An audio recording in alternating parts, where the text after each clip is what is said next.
Welcome to another edition of the Powercat Pregame Podcast, sponsored by Robbins Motor Company.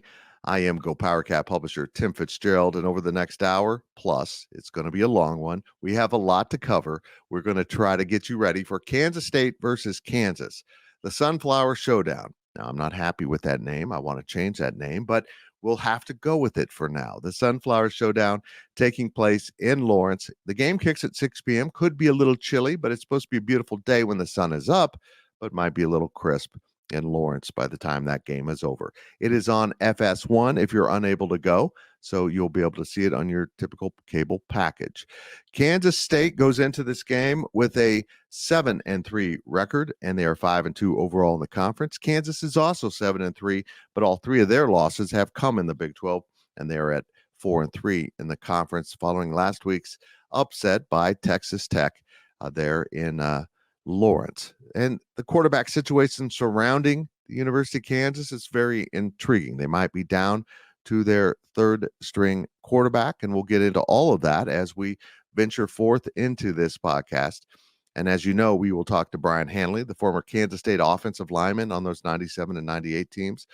Beebe is great at breaking down the Wildcats. And then we'll bring in Ryan Wallace, who has always studied every opponent K-State plays for his own entertainment and now provides it here on this podcast. He's our recruiting expert, but boy, is he good about digging into opponents, and he's got a really good scout on KU. And then we close up shop, of course, with Ryan Gilbert, our basketball beat writer, but also our gambling expert. Will he pick K-State to cover as we record this? It's K-State -8 in Lawrence. Are the Wildcats going to win or 9 or more? We'll not only break down this game, but the entire Big 12 schedule with Gills at the end of the show. We also have interviews scattered throughout, and we will have Chris Klieman in just a second talking about this game. We'll, of course, have Will Howard, and then we'll sneak someone else there at the end. We'll find out who it is when they arrive. As I said, I'm Tim Fitzgerald, and we are sponsored by Robbins Motor Company. And at Robbins Motor Company, they strive to earn lifetime business and build relationships, selling quality cars, trucks, vans, SUVs, and offering top-notch parts and service. Robbins Motor Company, proud title sponsor of the Powercat Pregame Podcast. Folks, this is always big, but this year it has a little added layer of intrigue. For the first time in a while, both teams are ranked. If you use the college football playoff rankings, which we do this time of year at GoPowercat, as soon as those start, we start using those rankings. And Kansas State heads into this game at 21 in those rankings, and KU did not fall out all the way. They're at 25 as they kind of hang on to the edge of the rankings, but they're still in. And under third-year coach Lance Leipold, this is a vastly improved football team, defensively, offensively, and special teams. They are a much more complete program right now than they were even in his first year in Lawrence. We saw a turnaround last year, but this team has taken another step. And is that step dampened now by the quarterback situation? We have so much to cover, and we better get going because it's going to be a long one. Strap it up. It's K-State and KU Saturday night in Lawrence. And let's get started with Chris Klieman and some of the things he told me at Tuesday's press conference. And after that, it'll be Brien Hanley's turn to start breaking down this game for you. How different is this Kansas defense? From last year to this year, they keep improving each year, being in the system, same stability on the defensive staff, a lot of returners that just know the system better and better. I think they're really good at a number of different positions, but collectively, I think they're just a really sound defense. They don't give up the explosive plays. They tackle really well. We're going to have to come up with a really good game plan to, especially on the road with the noise. And there's some uncertainty about what quarterback they use, but overall, this offense, how difficult of a preparation is it with all their movement and different things? Yeah, we'll find out on Saturday, I'm sure, at the earliest of who's going to play quarterback, but they're really good and really creative on offense. No matter who's going to be behind center, they're always going to be creative with shifts and trades and motions and misdirection, as well as having the ability to give it to the two running backs and just pound it at you. I think that's one of the things that I see over the last few years is how much they've improved and grown on the offensive line. I think they're really good up front. I think we played against all those guys last year. They've done a really nice job developing those guys, recruiting, and same thing with us. When their offensive line plays well, they're really difficult to stop. When our offensive line plays well, we're difficult to stop. So, but no, it's a big challenge for us on defense as well with all the things that they do offensively. You mentioned those running backs. That's a pretty good 1-2 punch they have, isn't it? Yeah, it really is. And both guys can run it. Both guys can catch the ball out of the backfield. Both guys can get in the protection game. And we're going to see a handful of times where they're both on the field. You're going to see some wildcat. Once again, just more of the things that we have to try to prepare for. And it's probably preaching to the choir on their end of it too, because they've got a lot of offense.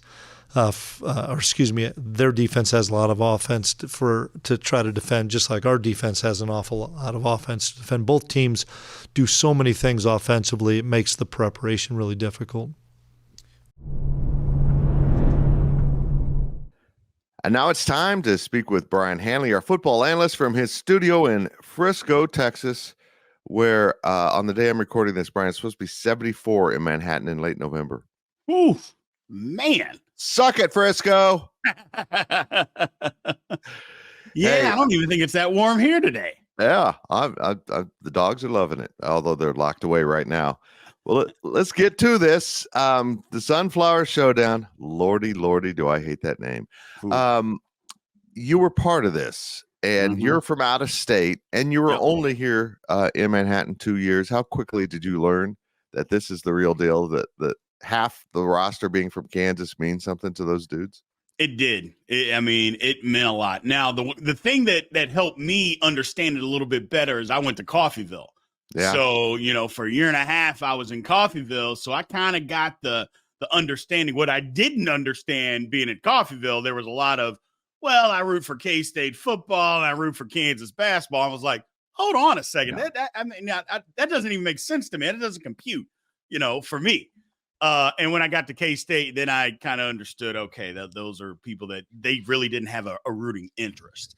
But deep-rooted people, it's either your K-State or your KU. And I understood the difference very, very quickly, especially the kids from Kansas that were on the football team. It meant a lot to them. I feel sorry for the front runners, the people that pick the hot team to cheer for, because when your team wins something, folks, it doesn't mean as much. Correct. You don't have the investment of the suffering that goes with it. And when you talk about K-State and KU football, you talk about fans who have suffered. And K-State's suffering seems to be in the past. KU seems to be getting there, but this is like a 15-game winning streak for Kansas State. This is incredible what K-State's done in this series. It's absolutely amazing. We're at 14. This would be 15 if Kansas State wins this game.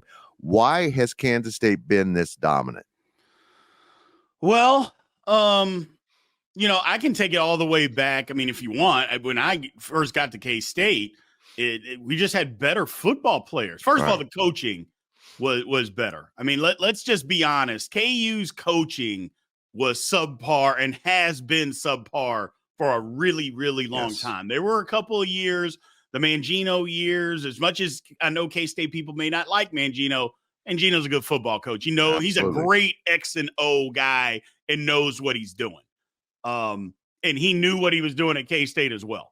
So, and then what they have going on now, they have outstanding coaching going on, and that's part of it. But K-State just had better players. They just had better players and were better. The flip side of that, think about when KU went on that little run. How many guys did KU have that went on to play pro football? Yep. They had better players than K-State. That was the difference. And, and when it kind of evens out a little bit, coaching takes over. K-State's been better. K-State's had better coaching. So that's where the difference lies with me. And now I think while I still believe K-State's roster, their overall roster, is better than KU's, I think the coaching is it's close, but I still think K-State's coaching is better. That's why we are better, and that's why we've been able to win so many games in a row. Okay, that brings me to this matchup. Is Kansas closing the talent gap? Because they're sure are heck closing the coaching gap, because Lance Leipold's a real deal. I think most of us realize that as people that have, been football fans and seen the good and the bad. We understand what good coaching looks like, and that's good coaching. They're closing the gap, aren't they? Absolutely. Look, Lance Leipold, his name keeps popping up for jobs. Of course. And it doesn't. Now, this is different than the old Matt Campbell. His name popped up for jobs, Iowa State coach, although they've turned it around here lately. But this is a little bit different. He took over a program that was destitute. I mean, it was just horrible. Nobody cared at KU, and he has figured this thing out. Even with the stadium and this promise of a new stadium that who knows if that thing's ever going to get built. I'm starting to have my doubts, but he's figured this thing out. So the coaching aspect is there. The talent pool between the difference, or the talent gap, has absolutely been diminished. Again, I mentioned it before. I think K-State definitely, or I should say definitely, still has more talent overall, but K-State's or KU's got a good roster. They have a good football roster. They are a better football team than what they were last year. Definitely a better football team than what they were 2 years ago. They've gotten this thing. It's turned around. It's turned around. People say, "Oh, well, it's building it." No. You're 7-3. You're turned around. Yeah. In this conference, and it doesn't matter. Maybe there's some down teams in this conference that give you wins, but still, we saw last week with Oklahoma State. In this conference, to be where you're at says an awful lot about you. Yes. Now, the third ingredient that you left out, my friend, is culture. And they've never had a winning culture. Man, Gino brought that in because he replicated so much of the Snyder system and took it and applied it, including scheduling. He scheduled down for a while to get the momentum going. It works. And Lance Leipold's come in, and he has built his own culture. He did it in part by bringing guys with him from Buffalo who understood the culture of Buffalo, and that helped him in the early years, I think. But, boy, they believe they can win. And that sounds good. That sounds like a Tuesday press conference. Yeah, we're going to win. We're good. But do they really believe it? And when you believe it in your soul that you're going to win the game, you've turned the corner. And I think they've got that. I think when they step on the field, they know they're going to win. Even like last week when they didn't, they couldn't figure out how they lost. And that's a good sign. Absolutely. The culture is a huge thing. It's one of those words that, Fitz, over the last 3 to 5 years has been thrown out there a lot and gets overused a lot of times, the culture, but it's important. It means something. But it's always been around. Nobody just ever called it culture before. That's the difference. They called it locker room guys or this or that. And now that we've attached this word culture to it, it's always been part of any team, not just sports, just any team environment. And Kansas has it going, a belief system in what they are doing. And it's I don't want to say it's good to see because you know how I feel about KU. But to see them to be able to build something there, I'm not going to knock what KU's been able to do. They've been able to build something there. They've got kids believing they're playing good football, and they've turned it around. If they could just continue to do that and get others, and I don't believe it's students, I think it's administrators. If you could get all the administrators actually on board with what they were doing and put some other stuff in place to make it better, it would be better. Yeah. I agree. Let's start with the position group closest to your heart. I think a lot of KU's success this year is this offensive line has taken a step. Yeah. They're capable. We'll get to the quarterback issue in a second, but no matter who's back there at quarterback, with the running backs they have, they're capable of carving a path to victory with a quarterback that mostly is going to hand off and occasionally run the option read and throw the ball, but they're going to run the ball. And if they're at the third string quarterback, even if he's as good as he showed last week, which is good enough to win, steady, not making mistakes, which is huge. But that line's leading the way, man. They are enabling this team to establish a run game and build off of it. Absolutely. Absolutely. That's the thing about KU. They've been able to run the football. That is their bread and butter. That's what they're going to do. And just like you mentioned, if you have to play your third string quarterback, well, let's not put them in harm's way. Let's run the football, take some pressure off of them. And the offensive line has taken a step forward. That's usually something that doesn't happen right away when you're trying to build a program. Usually offensive line is something that comes around later, but transfer portal changes everything, man. It changes everything. And when you're able to get some guys in, and I'm not even saying that they've done that. So I don't want to be that guy that, they did it all with transfer portal, because I don't follow KU like that to understand what they've done. But the bottom line is whatever they did, it worked. And they've been able to change it up front. Those guys are big, they're mean, and they're physical. They're physical, and that's what you have to have, especially in this league, because you got to be able to run the football, and those guys can do it. Yes, they can. They really can. I love Devin Neal, another Kansas product, and I love that this game will feature so many Kansas players, because it's important that this state doesn't have that great high school football reputation, but per capita, I think this state produces some pretty good talent, and I think that's growing. I think the high school football culture is growing quite a bit in the state of Kansas. Yeah.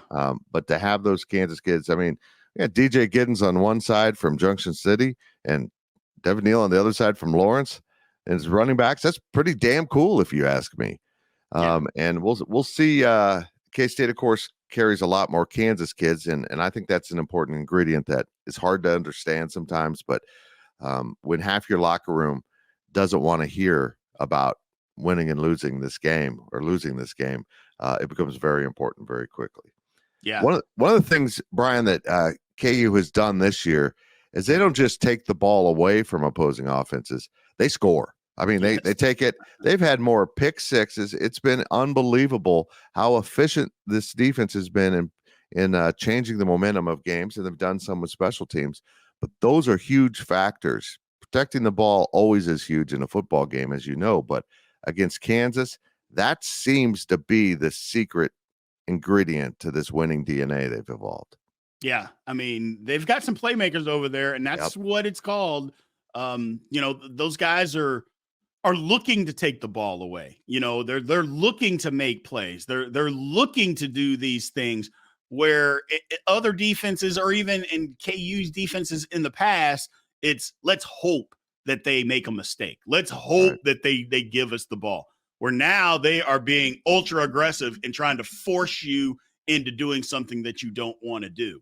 And again, that's another sign of not only a great defense, great coaching, and all of that aspect. So taking care of the football is going to be important, obviously, for both sides. But just like you mentioned, KU seems like they've turned this art into scoring with the football if you make a mistake, which only helps in a big rivalry game like this. One aspect that I want to ask you about really isn't that big of an impact on the game, but KU seems to be playing up the Sean Snyder thing, saying they're going to have him talk to the team, that he might talk to the media. I don't know if he ever did. And he was such an important part of K-State football. And he's now their special teams coordinator or analyst, whatever his title is. How much does he bring to the KU football program with his special teams expertise? I mean, now look, I'm never going to be the guy that's going to talk bad about anybody like that, but I am going to tell the truth. Right.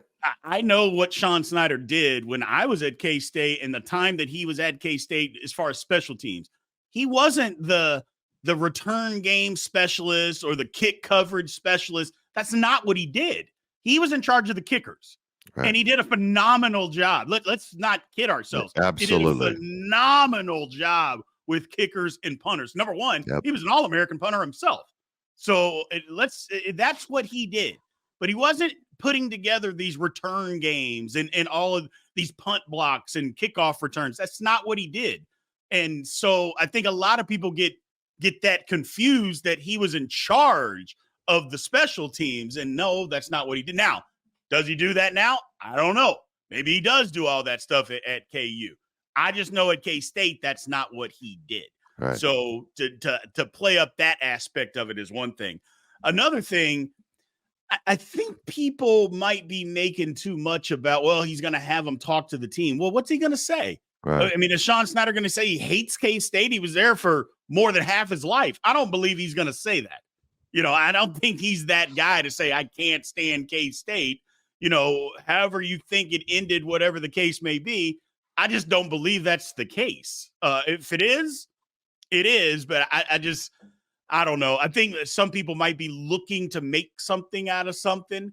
But if he's going to talk to the team, I'm just curious. I'm like, what's he going to say? Hey, I'm from Kansas. It's important to win if you're from Kansas, which I don't even think Sean Snyder is from Kansas. He's not. So that's the thing. It's like, I don't get it. Maybe he can play up the rivalry. Yeah. I understand that part of it. He can do that. But, I think people are trying to make a little something out of this. The more than what there actually is. I would agree. Does it matter that much who's the KU quarterback? I would argue that Jalen Daniels matters. Jason Bean matters a little bit less. And Ballard is kind of okay. But I don't think it's do or die for them because they're still going to run their offense. They just might lack that dynamic zip Correct. that one of those other two guys might have. Yeah, one of the things that K-State's got to watch out for is I would be ready. I mean, first of all, KU runs trick plays all the time, regardless of who their quarterback is. And the next thing is you best believe that one of the first 2, 3, or 4 plays right out of the chute, they're going to run some kind of trick play to try to get a lead, to get an advantage, whatever the case may be. I just think that's going to happen. So we're going to have to be on our toes from the very beginning of the football game. But you're right. They're going to run their offense. And as we mentioned before, the offensive line is going to lead the way. They're going to run the football. So K-State's got to be ready for all of it. But, yeah, I think it matters a little bit less, but I think they're going to run their offense, man. I think that's the way that their offense is set up and built. I think it's built that, yeah, we can have a walk-on quarterback come in here and still do the things. He might not be as talented as the other guys, but our offense isn't so complicated that he can't come in and do the things that we're trying to do. One of the things I just love about this KU offense is what you need to build with. And the offensive coordinator just creates opportunities for the offense that when you line up personnel may not exist. I saw it against Texas Tech. It's such a brilliant play call. I don't know how long that Neal run was, but he kind of got him in alignment, looked like a passing down, and then just kind of shoveled it out to the running back who it was amazing. And it was all done pre-snap. It was all everything going on, all the window dressing, all the movement, all the alignment, the defense trying to figure out what are they doing here, and boom, it's done. I think it's brilliant. Yeah, I like what KU does, man. And it's just what you said. Their offense is tailor-made for trying to build a program and do it the right way. Look, it's basically all hands on deck. Right. We are trying to win a football game by any means necessary. And by getting more wins, that's going to help build the program. However we can get that win, we got the win. And that's all recruits and potential people that are coming in. That's all we need. We want to have wins. So whether you win it by a bunch of trick plays, running the ball 75 times a game, throwing it 75 times a game, moving guys around, doing all these things, whatever the case may be. But also it attracts people when you get so many people involved, Fitz. That's the thing. They've gotten so many people involved and they do all of these different things. It's fun. The offense is fun. And whether we like it or not in college football, what kids like is things to be fun. So they have got, it's just what I agree with you 100%. Their offense is tailor-made to building a program from what they came from. Tailor-made. I would agree. Does K-State make this number 15 in a row? I think they do. Just for the simple fact, it was pointed out to me just a little while ago before we got on here, KU, are we going to get the KU that played against OU? Yeah. And I said, Yeah, we probably will. Yep. I go, but you still remember that KU team still gave up 33 points to OU. And I believe that K-State's offense is better than OU's offense. I believe that it is. I go, so if it's better, it's still going to run the ball down KU's throat and be able to move the ball through the air, do whatever it is that they want. But I also believe K-State's defense is better than OU's. I believe that wholeheartedly. Yeah. Even being down another linebacker, I understand all of that. I just think K-State's going to have enough on defense. They're not going to shut KU out. That's not going to happen. But I think they'll be able to shut them down enough to slow them down enough for us to score more points and come out with a victory. He is Brien Hanley. You can subscribe to his own YouTube channel at Big B Sports Talk. Make sure you check out his lives and all the stuff he does. And we might have some more stuff cooking here. We'll get after that. Brien, I appreciate it so much. All right. Thank you. That's it for this segment of the Powercat Pregame Podcast. Ryan Wallace awaits on the other side, and we'll also hear from the guy that earned QB1 definitively this season, the all-time touchdown passing leader in K-State football history, Will Howard. We'll be right back.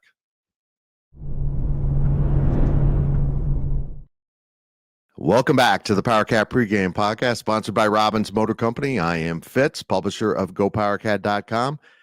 And awaiting on the other side of an interview with Will Howard is our Ryan Wallace to really dig in and start examining these Kansas Jayhawks and what makes them so effective.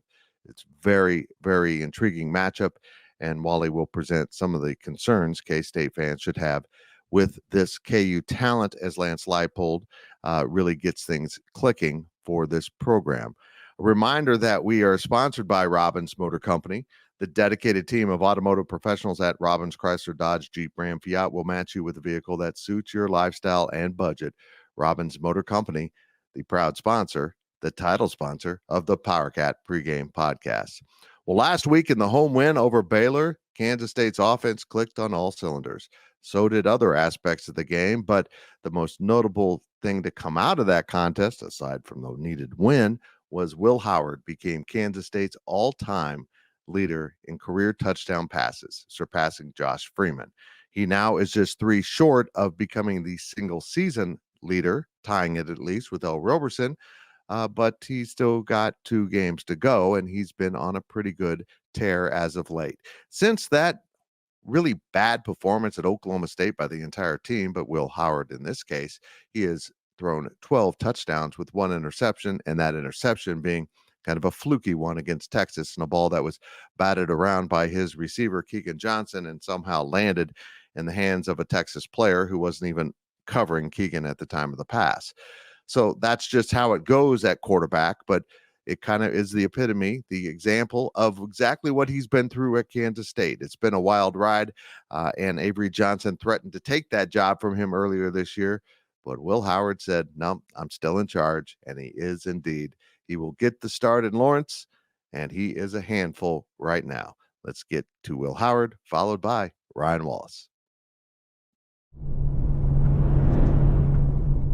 Your first memory of this rivalry, whether that was obviously playing in it, but did someone tell you about how much this game means when you were a freshman? I just remember how much this means to Sped, Taylor Bratt, man. This game, my freshman year, I just remember how fired up he was about this game, and it's a huge game. Every year we have some kids from Kansas come up and talk to us during the team meeting and talk about how much this means to them, their families, everyone that is from the state of Kansas that grew up either a K-State or a KU fan.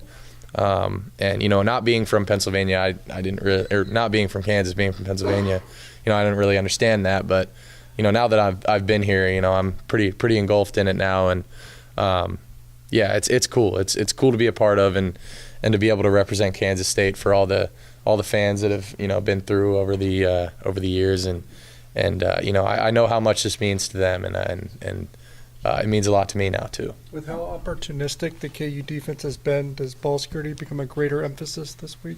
Yeah, I think ball security is always a big emphasis, and especially this week, I think their defense has made a lot of really good plays. I think they've got some talented guys, and they've came through when they've needed to, and so it'll be important to make sure we stay on on schedule and not, try and force things and just let the game come to us. How much Cooper Beebe mean to you? A ton. I mean, that whole offensive line is playing really good football right now, and we go as they go. I'm telling you that's the God's honest truth. Is the way that those guys are playing is we're always going to have a chance to be in football games, and Coop is a heck of a player, and being able to run a QB sneak and go behind him and KT over that left side is, but I can also go to the right with those guys. So, it's, and we're up the middle, it depends if we have a head up guy, right, Gil. But, they're playing really good football right now, and it fires me up. And now we have Ryan Wallace, our recruiting analyst, our recruiting guru, let's be honest, at GoPowercat, guru. And also, he does a great job of scouting opponents for the breakdowns and pitches in on team coverage whenever he can. Wally, KU is good, right? Yeah. I mean, Lance Leipold has done wonders, Fitz, in what, 2.5 years? Amazing. Call it 2.5. Yeah, he's a real deal. Yeah, I mean, look, let's be honest.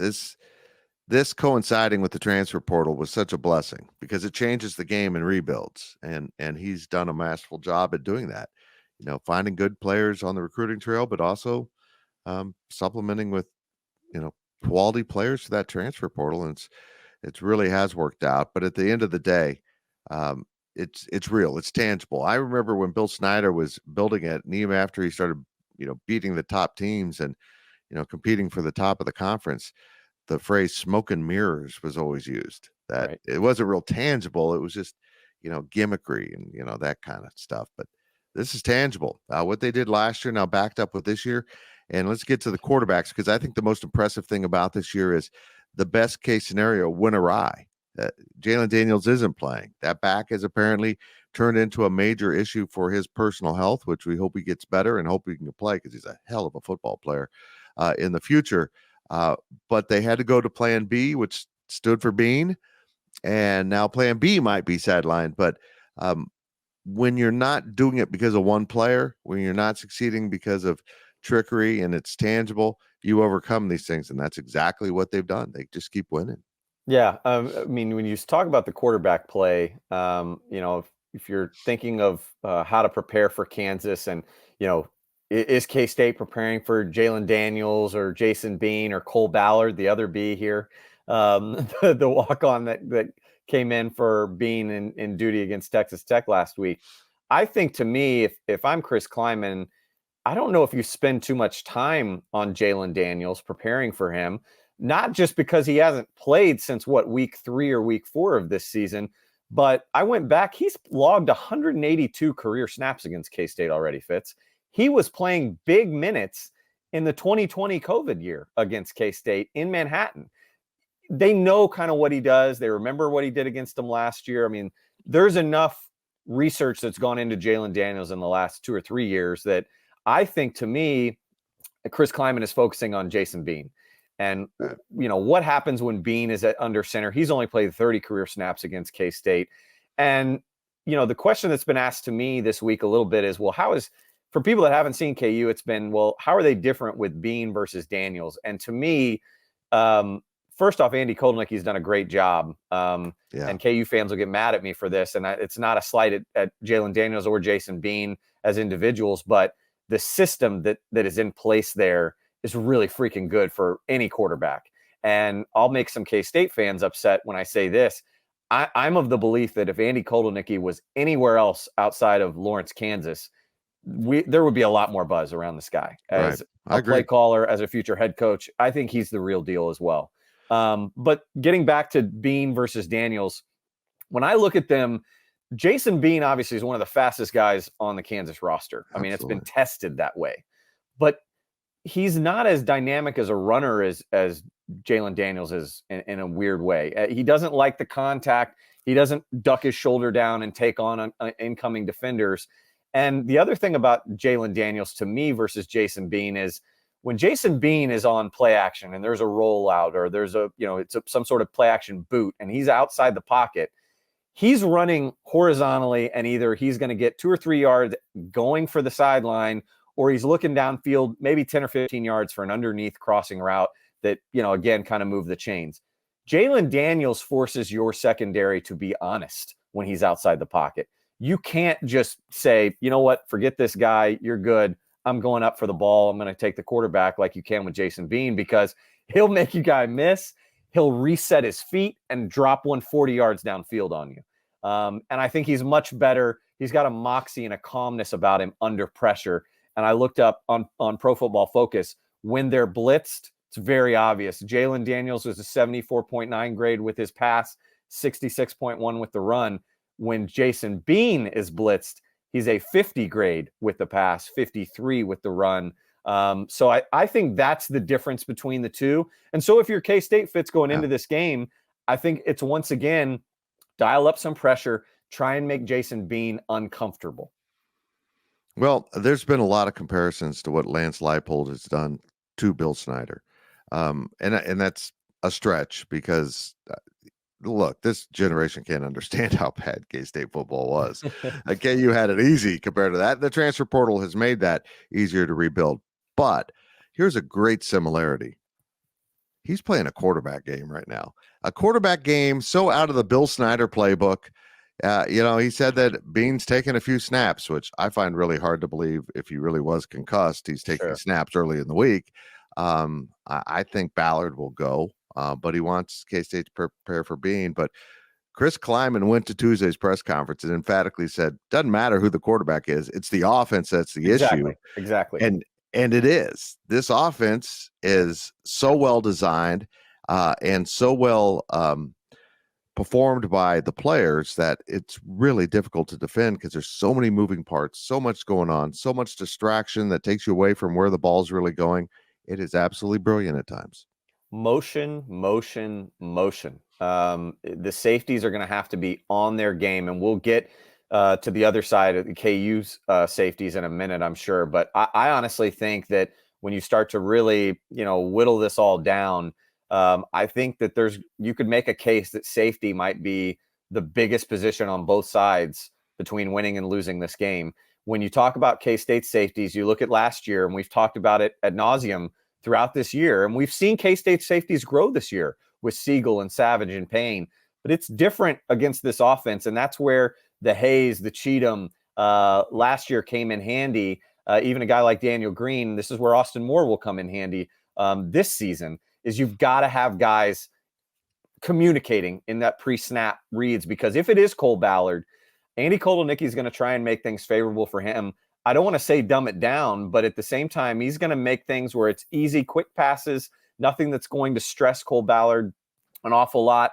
And, obviously rely on Devin Neal and Daniel Highshaw and the tailbacks to get the ground game going and then open up the offense. And that's pretty much the best way to put it. I mean, that is what this offense is. They're kind of like a more dynamic version of what you would expect from say an old school Bill Snyder system, but also maybe one of the military academies. Mm-hmm. They're not like triple option kind of, but at the same time, they want to set up the pass with that ground and pound approach. And you look at their offensive stats, they're actually top 15 nationally in yards per rush at over 5.17, and they're 12th in nationally in passing yards per completion. So it's, again, everything is predicated on that run. And so if it is Cole Ballard Fitz, look for Devin Neal in Wildcat formations. Look for dual tailbacks. They'll have Highshaw and Neal both in there. Maybe rotate one out, flex one out.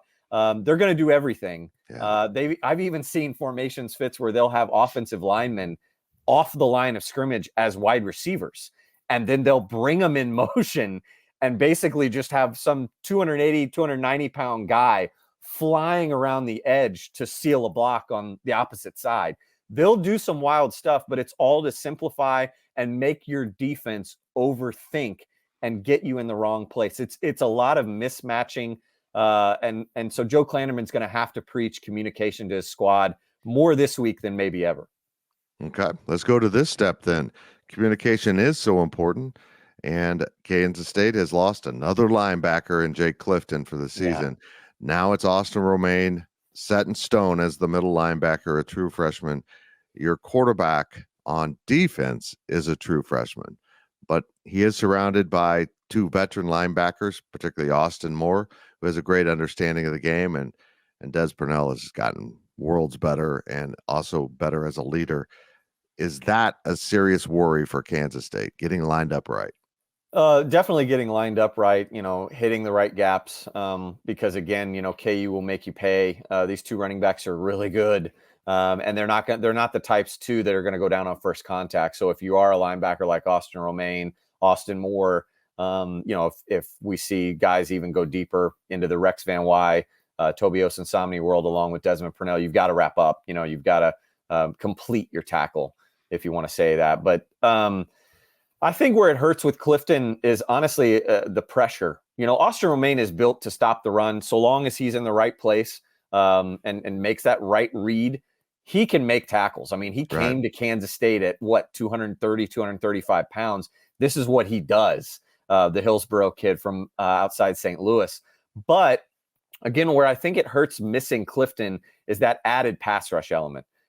Believe it or not, KU's offensive line, particularly Pooney, the offensive tackle, has been pretty strong, pretty sound. Nowitzki at center has played just a wealth of games. And I almost think sometimes they're more susceptible to a rush up the gut than they are off the edge. Maybe Cable Dew's more susceptible than Pooney, but that's neither here nor there.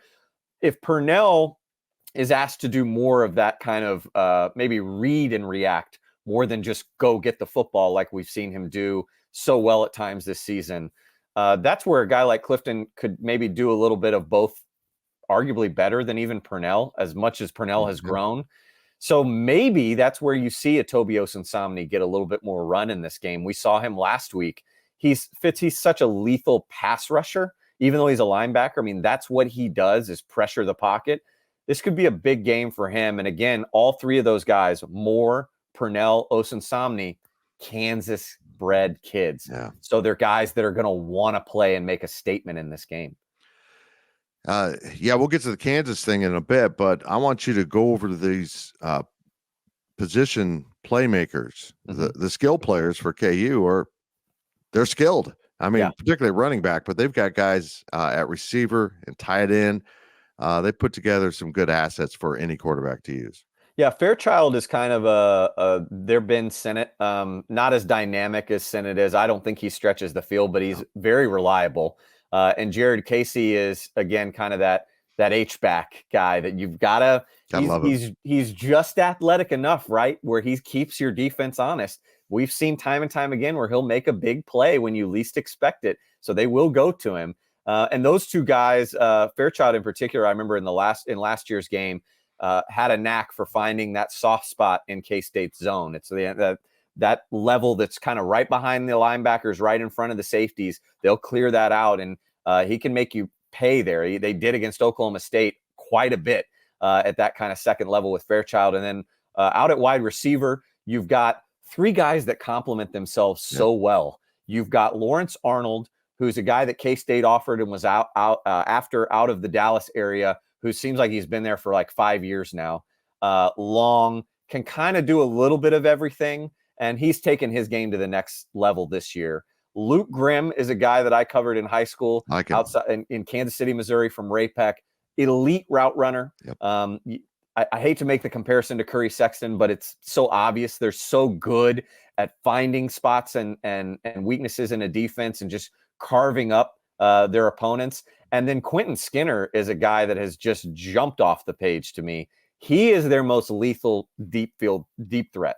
I think he's a former walk-on kid from Oklahoma that just has wheels, and he's about 6'2". So that's a guy that K-State's going to have to keep in mind on the outside, because again, I think he's the guy that they want to stretch the field with. They have Trevor Wilson. Tanaka Scott is another guy that they've gotten incorporated more and more throughout this year. They're long, Fitz. I mean, Luke Grimm is really the exception. The other guys are over 6'2", so it's going to be a difficult task for K-State corners, but at the same time, it's not these aren't Xavier Worthy guys, right? They don't even have the speed of some of the other guys that I think K-State has faced this season. Houston's playmakers come to mind, but they, again, do their assignment. They know where the sticks are, and they're reliable. They've proven to be reliable pass catchers. This is a legitimate threat for Kansas State's secondary this week. Yep, I agree. They're capable of moving the ball against a good defense, even with the third-string quarterback, and that's a compliment to coaching and scheming. It's been absolutely brilliant on that side of the ball. The biggest improvement Kansas has made, those on that defensive side, where they create turnovers that don't lead to points, they get the points themselves. Yeah, that has been such a huge thing for this KU defense. It seems like every game I'm seeing a pick six highlighted. It's unbelievable. But this defense is so much better. What has made them better in your evaluation? Well, I think the secondary is special. I really do think so. I think Kobe Bryant, I don't know if this is going out on a limb or not. And again, there might be years in between where I'm forgetting a player or two. But to me, he's the best true cover corner they've had since Aqib Talib. He can really – and the thing that's crazy about Kobe Bryant when I watch him, Fitz, is there are I don't want to say more often than not, but there's a lot of times in each game that you watch him and he's beaten off the line of scrimmage, and his length and his ability to make up ground and find the ball, he'll still disrupt the pass and force the incompletion. He's really good. Mello Dotson on the other side is a guy that has obviously been targeted a lot because nobody wants to throw at Kobe Bryant. And, he'll get beat. He's certainly the more susceptible of the two, but he's also a guy, like you said, Fitz, that has gotten pick happy this year. Yep. Lots of interceptions for Mello Dotson too. And then I love the safeties. OJ Burrows is a young guy that's really come along. Grant for the Purdue transfer has really come along. Kenny Logan's been there again, like Lawrence Arnold, like 6 years. I love the secondary. The defensive line, Fitz, I think, is where they've made maybe the most improvement this year. The secondary has just developed at the rate that we kind of expected them to. The defensive line has really come along. Devin Booker's a true pass rush threat that they haven't had in some time and looks the part. Really long reach, muscular guy, transfer from Minnesota. He's hard for offensive tackles to get up in on. He'll over pursue at times, but he's in the backfield quite a bit. And it sounds like they might be getting Devin Phillips back on the interior too. And he's a guy that's very seasoned. They got him out of the portal from Colorado State, played a ton for the Rams. They've coupled him with a young and up-and-comer named DJ Withers. That defensive line is sound. But Fitz, here's where KU missed the boat and continues to miss the boat.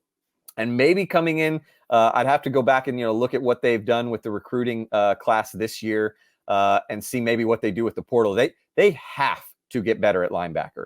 It is atrocious. That is the glaring weakness. And that's going back again. That's where I said safety is so important. A lot of the big plays that it seems like KU has surrendered, it's been because their safeties have been asked to do work that the linebackers don't. They're coming up. Linebackers are making bad reads or they're missing tackles. And here come the safeties having to make up for it. And then, if it's not that, then safeties are having to pinch up, knowing that might happen with linebackers, and they're getting beat over the top. And so, to me, that's where safeties is such a huge key to this game. KU's linebackers have just been rough. Rich Miller's a guy that they brought with them from Buffalo, Fitz. And I'm not going to mince words here.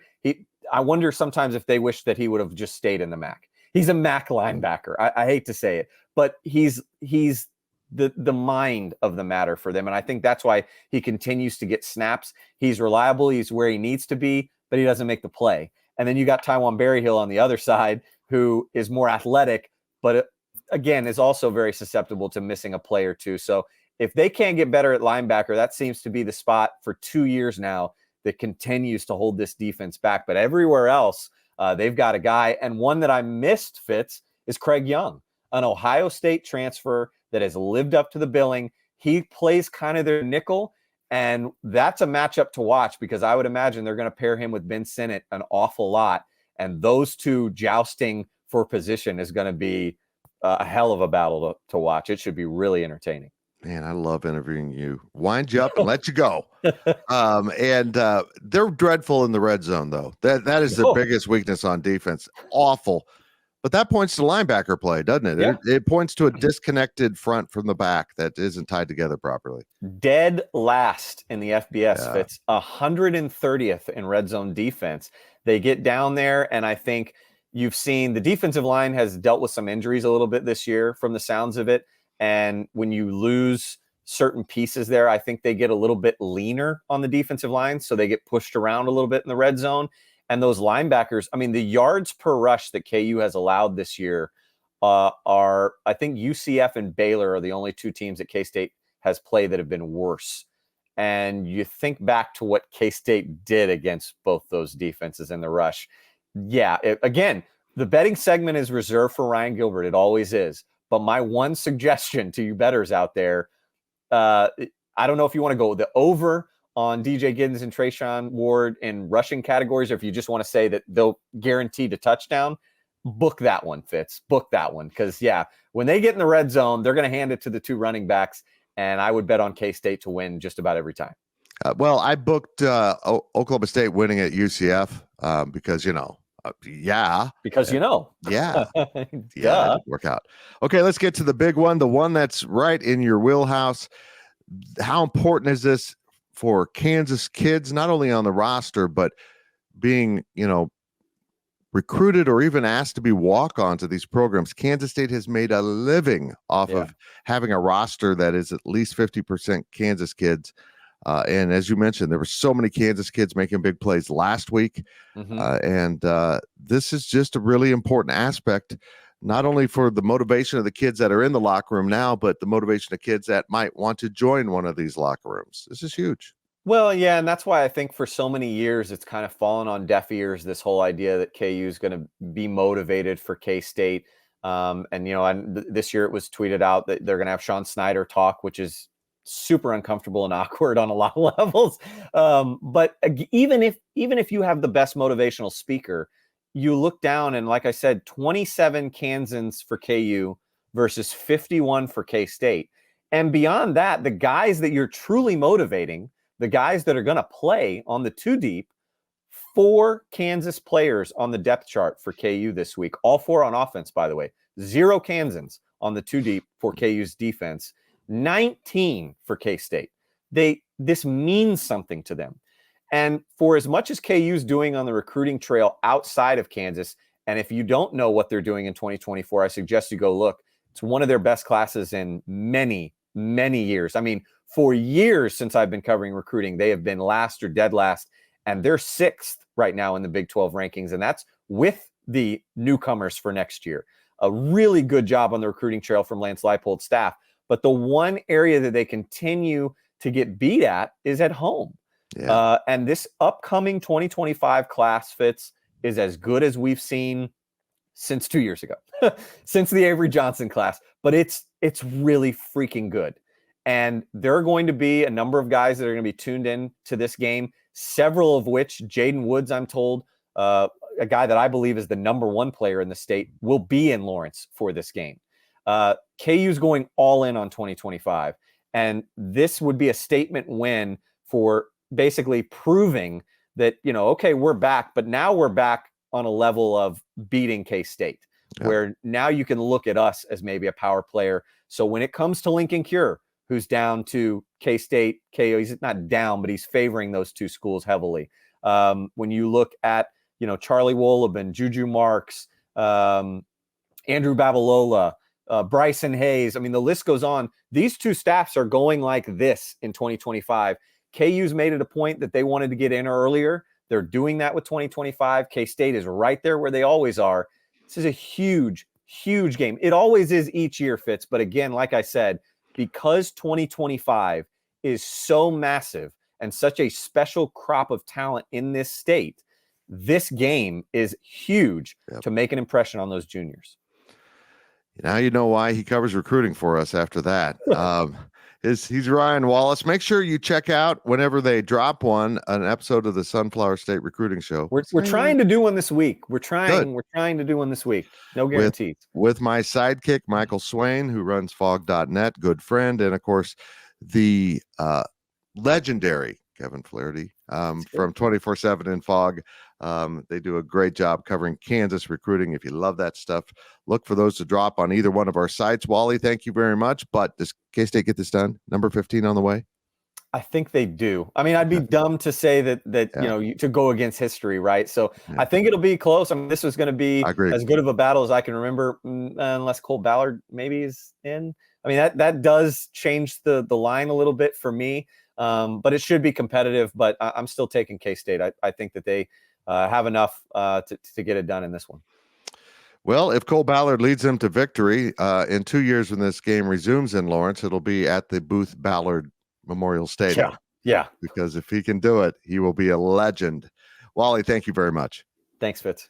That does it for this segment of the Powercat Pregame Podcast, brought to you by Robbins Motor Company. Ryan Gilbert awaits with your betting lines, and we talk about all the games in the Big 12.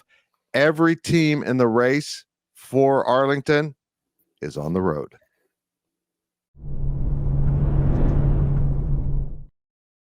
We are down 2 segments and heading into the home stretch of this show. We have heard from Brien Hanley and Ryan Wallace and Chris Klieman and Will Howard.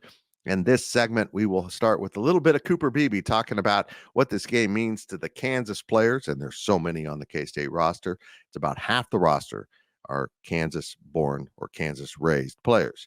Meanwhile, KU has a growing number of Kansas players, but it still isn't as significant. What role does that really play? I'm not sure, but it seems to have played a role for K-State, which has won 14 straight in this contest.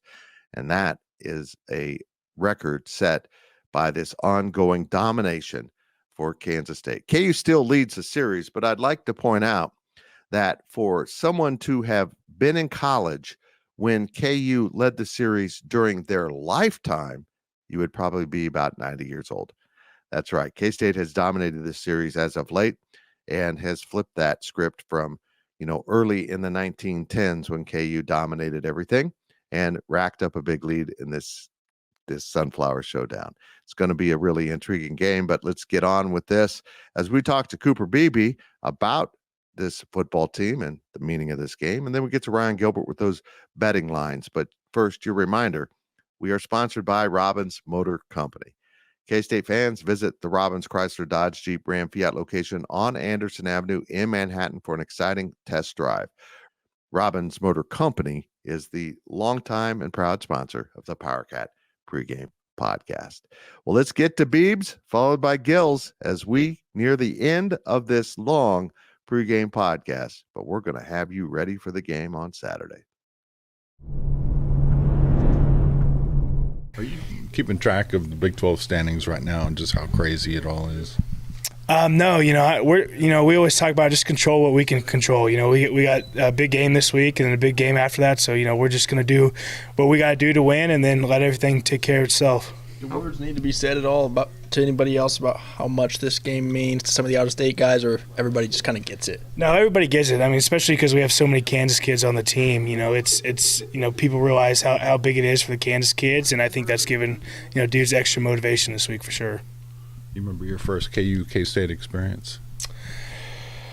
Actually, I do not. They kind of intertwined together, but I knew we won. So, is that a game that you watched growing up? Oh, absolutely. As somebody that obviously from state Kansas, that was the game every year that you had to make sure you watched, and it's always fun. And especially this year, it's going to be a super competitive game. They got a really good team, and I think it's good for the state of Kansas. Probably the most competitive, Sunflower Showdown in probably 20 years or so. And now, as we always do, we save the best for last. The one and only Ryan Gilbert. You see him here in his little corner of his apartment where he lights the walls purple and looks all cool. But as you listen to this, as you watch this, he's probably in the Bahamas, which is much like his apartment in Manhattan, Kansas. Right? I'll be there soon. Yeah, I'm looking forward to your adventures. You should do. I'm looking forward to my adventures as well. A little vlog from the Bahamas covering basketball. Ryan in paradise. There we go. Let's get going here with a full slate of games around the Big 12, my friend. And let's start with the first one of the day, which is usually the last one of the day. When BYU plays at home, it's typically the late game. This time they get the early game. Wake up, Cougars. You got to play Oklahoma. And, oh, yeah, Oklahoma's a 24.5-point favorite on your home field. Ouch. I feel like BYU will play closer, but, boy, BYU's been bad lately. Oklahoma's got the best offense, a top 5 offense in the country, and then certainly the best offense in the Big 12, just as far as the numbers go, over 500 yards a game, whereas BYU is giving up over 400 yards a game. That's good, or I guess that's bad for that enough for second worst in the Big 12. And so I think Oklahoma's offense is going to have no issues here. I think the over-under is less than 60 points, and I think Oklahoma might get over that just by themselves in this game. So I think Oklahoma is going to have a field day, and we're not going to get into tiebreakers or anything like that here on this segment, Fitz. But Oklahoma needs to win some games here, and so I think that they can survive another week with a comfortable win. So I love them to cover. Yep. Cincinnati at West Virginia. This should be a rivalry, but for whatever reason in the future Big 12 scheduling, we decided not to let them play the team closest to them every year. Cincinnati, West Virginia. West Virginia is only a 6.5-point favorite at home against a team that has really struggled. I find that very interesting. It is very interesting, yeah. And what Cincinnati did last week, getting a win, I guess you do have to respect that team. They're not going bowling. None of that stuff's going to be happening this year for Cincinnati. But you gotta respect what they were able to do. Not giving up on the season, but less than a touchdown for West Virginia is just crazy here in my mind. And I know that the Mountaineers probably aren't playing for a championship or anything like that, but you're playing for a decent bowl game. That's very much in the question still for West Virginia. And so anything less than a touchdown, I would have to hammer the Mountaineers when you also add in the fact that this team's playing at home. You may not be going to a bowl, Bearcats, but you can have a bowl of delicious Skyline chili anytime. Blech. Okay, onward. Oklahoma State, the victims of a Citronaut attack. They weren't the Knights last weekend. They played as their old logo with their old colors, the Citronauts. They need to go back to it. It is so unique and cool, and they're a better football team as Citronauts. They kicked the living crap out of Oklahoma State. Now Oklahoma State has to go to Houston, where they are a 7-point favorite on the road. Houston's kind of squishy and not great. But the way Oklahoma State played last week, Ollie Gordon getting hurt, banged up, man, I don't know what to do with this game. A week ago, if you looked at this line and saw that Oklahoma State was only favored by a touchdown, you would think that was crazy. You'd hammer the Cowboys. But after what we saw last weekend, that I think this line makes total sense. I mentioned sort of the analytics and all those predictive models last week with that Oklahoma State game against UCF, and it made total sense for that line to be where it was. And so this line's not crazy at all, especially with what we saw on Saturday with Oklahoma State. So I'd probably lean Houston to keep this one close and cover. Obviously, Oklahoma State's got a long ways to go if it wants to rebound from that game against UCF. Could we see it happening? Sure. But if there's anything that game against UCF proved to us last week, it was that, hey, that line was no fluke. And so this line here against Houston, this is no fluke. I would lean the Cougars to cover and keep this one close over Oklahoma State. Speaking of UCF, the Knights are back, and they're going to Texas Tech. So it's the Knights against the Red Raiders. It's very combative this weekend in Lubbock. Texas Tech is a 3-point favorite out there in West Texas. Does UCF continue the roll? Do they continue to play really good football like they did last weekend? Or does Tech, fresh off that win in Lawrence, take it to them?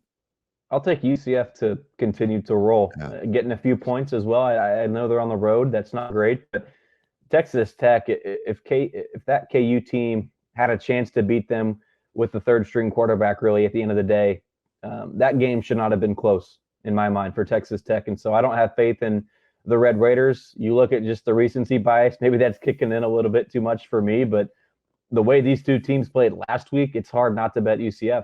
Yeah, I'm with you, man. They looked really good.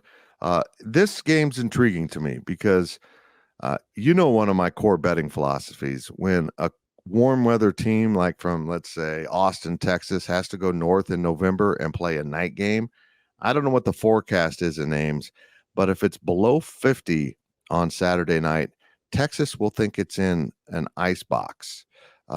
Texas at Iowa State. Ames at night is always an adventure. Kansas got out of there with a win. Texas is a 7.5-point favorite. I find this line interesting because that movement from 6.5 to 7.5 is a significant barrier to go through. Yeah. So being more than a touchdown favorite tells me a lot. Dude, I'm not writing Iowa State out of this one, but I think Texas gets it done. I think Texas gets it done too. And Fitz, I'm kind of upset with you right now. You stole some of my talking points. Yeah. I was going to mention I don't care that this Texas team is playing on the road up north at night in Ames, cold weather, all that stuff. I don't care. I think that the Longhorns have enough talent to get by Iowa State and win and cover. I'd be surprised if Iowa State keeps this one really within single digits. And we saw this Longhorn team down in Austin. I guess me and you weren't there, but GoPowercat was on hand. Everyone was watching that game, and Texas, had a chance to cover in that game with so many mistakes on offense, defense, and just gave K-State, despite the way that K-State played, gave K-State a chance to win that game. And so I hate to, I'm sure I've said this a lot here on this podcast throughout the season, Fitz, but the talent here for Texas, I'm ignoring all of the outside noise that would favor the Cyclones, and I'm just going to go with the talent, and I think Texas is probably the better team with more athleticism to cover against Iowa State. I am outside noise, so you're ignoring me. That's what I picked up in that exchange. I'll say this, as resilient as Texas is and knowing how to win, except for that one game against Oklahoma, they have just won their last 2 games by 3 points. So I thought that was really fascinating to watch them go to the wire with TCU. Here we go, big guy. It's the Sunflower Showdown. What do you like better, Sunflower Showdown, Abolition Bowl, or Bleeding Kansas Bowl? I would encourage the listeners, if you haven't listened to the Questions podcast, I think we ranted about that for a little bit, didn't we? But yeah, a little bit. I'll take Sunflower Showdown. That's kind of the traditional name. You're just a traditionalist. That's yep, all I gotta exactly. say. This line has been a little volatile. K-State at KU on Saturday. The Wildcats are up to number 21 in the CFP poll, and KU still in it at 25. So this is a matchup of ranked teams, which is kind of cool. It's currently, as we record this on Wednesday afternoon, evening-ish, K-State -8. Again, crossing that barrier. I think it's been as high as 9.5. That's what we picked on the website, but it's currently 8. But let's just say, does K-State win by double digits? No, I'll say you don't no. think so? Okay. And I get it with Kansas's quarterback situation, all that stuff. KU has not beaten K-State in a long, long time. K-State has to prove to me that this team can be consistent on the road, right? Only one road win all season long, and that was against, again, another quarterback with Texas Tech that I think they were on their backup going into that game, right? And then a third stringer had to finish out the game. Texas Tech had the lead in the third quarter before things kind of went south on them. But consistently all year long on the road, I just haven't seen enough from K-State to give me enough confidence to pick them to cover here in Lawrence. And I get it. There's way more Kansas kids on K-State's roster. There's a million reasons why you would favor K-State in this game. But I think Lance Leipold's going to have his squad locked in, ready to go. And you add in the fact that K-State struggled mightily on the road this season. I can't go with the Cats to cover. I got to go with the Jayhawks. I'm sorry to say that. I'm sure I'm going to catch some heat, but if there's one thing that Gilbert has consistently done on this show is be wrong on Kansas State. So you're welcome to all the K-State fans for picking KU. I'd like to point out that K-State's road game this year, their victory was at Texas Tech, which just won in Lawrence. I don't know what that means. I just wanted to put that out there to say you're wrong. No, I appreciate that. I think those are good points. The strength of KU's team is offensive play calling, no matter who the quarterback is, the way they construct their offense, and that defense has really gotten good. So this could be a really good game, or K-State could get away again for the 15th straight. We'll see.